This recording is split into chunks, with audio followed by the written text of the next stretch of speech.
Expendable, to be of little significance and therefore able to be abandoned.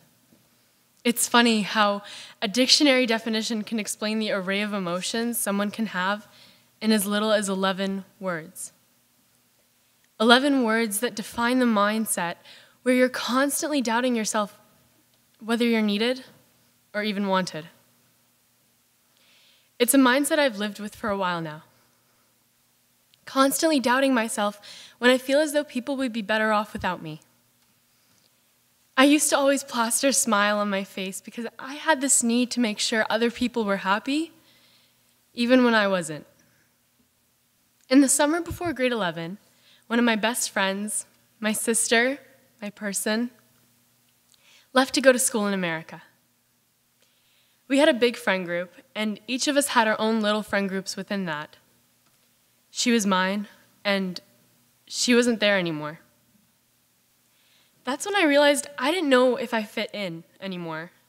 She was closer with more people in the group. I was only close with a few. Only felt comfortable with a few.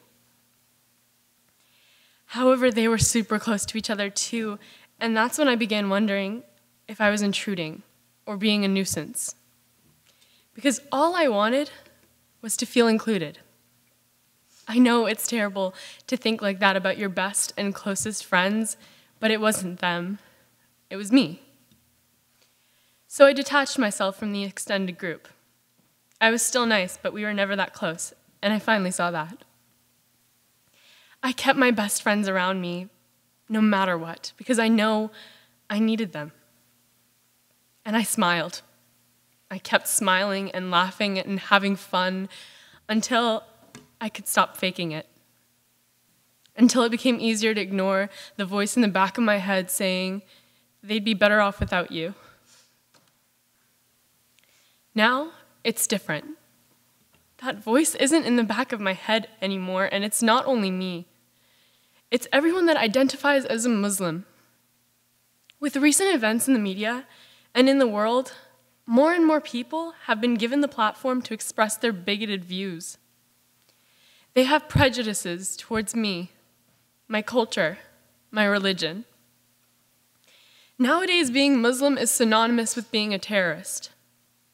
Nowadays, I tend to feel like an outsider in the world itself. I want you guys to think of an action movie where the plot is there's a group of people planning to attack a large event or a country. Now, think about who you generally see in the role of the terrorist. Most of you will think Arabs, because that is what the media has taught you to think.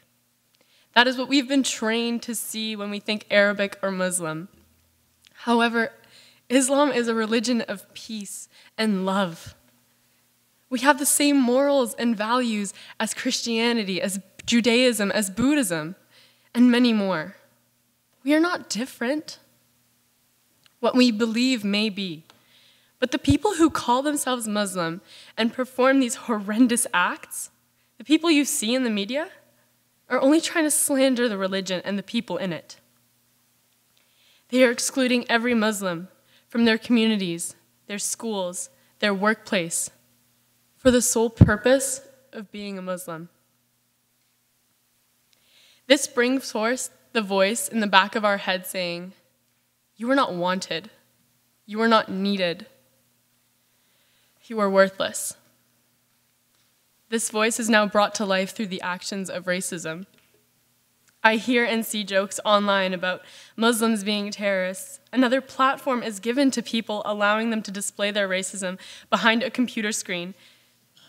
They say things they would never dare say to my face.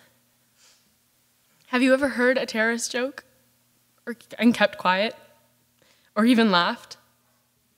I'm not going to ask you to raise your hands or say who you are because you may have done it without the intention of hurting someone, but it still hurts.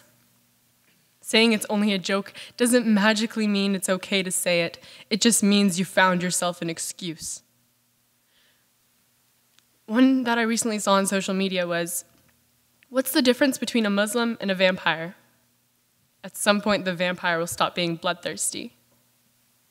I was so hurt and genuinely wanted to cry.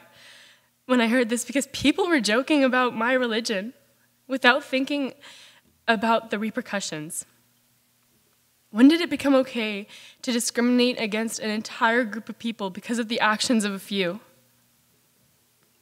I live in a bubble, the Oakville bubble, the Appleby bubble, where I haven't experienced anything specifically done to me. However, I have family all around the globe, whether I'm related to them by blood or not. They are family that experience racism firsthand. And in turn, I cannot help them because I don't know how. Every time I hear about something on the media or from my family, I feel the need to tone down aspects of my personality that relate to my culture in order to fit in. Like turning off my music if an Arabic song comes on. Speaking in English more than Arabic to the point where I have to remind my parents to tell me to speak Arabic. I joke around about being white on the inside because I feel that's the only way I'll be accepted. I realized I was losing my identity, and I couldn't tell anyone about it because no one would understand, because I would burden them with my feelings. So I've kept all this inside, and right now is truly the only time I've ever talked about it. I always considered myself to be the friend that people could come to when they had a problem, so I felt I could show no weakness, and I always had to have my life together. Also, I could not bring myself to talk to someone about how I felt because I never wanted them to worry or feel as though I was a burden because I couldn't get it together.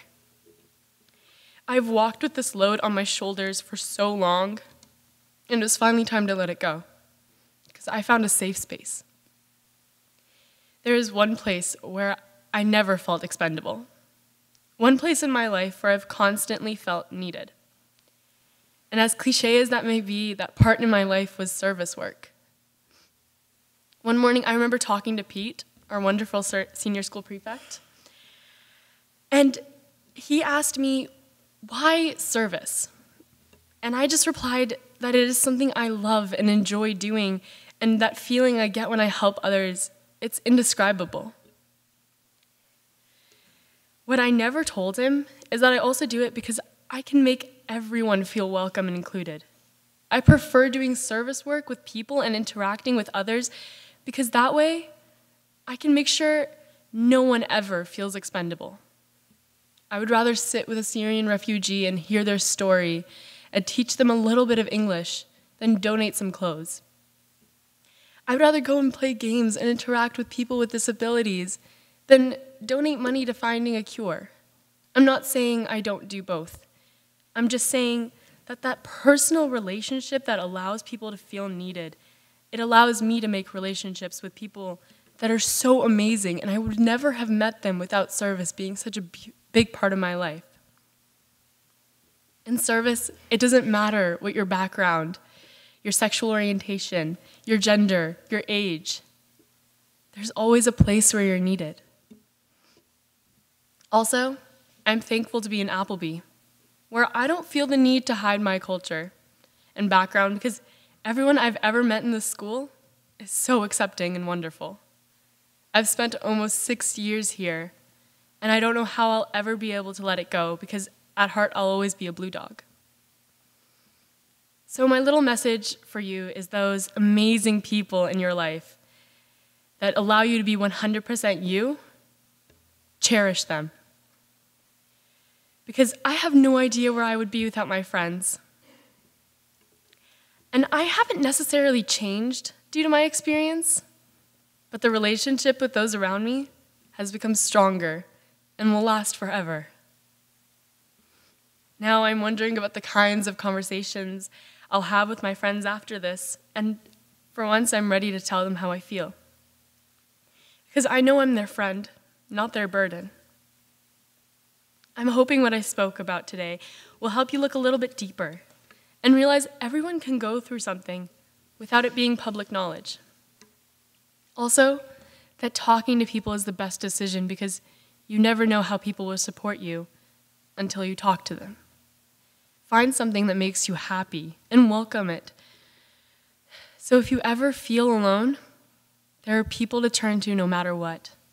Now would you all please rise and sing 500?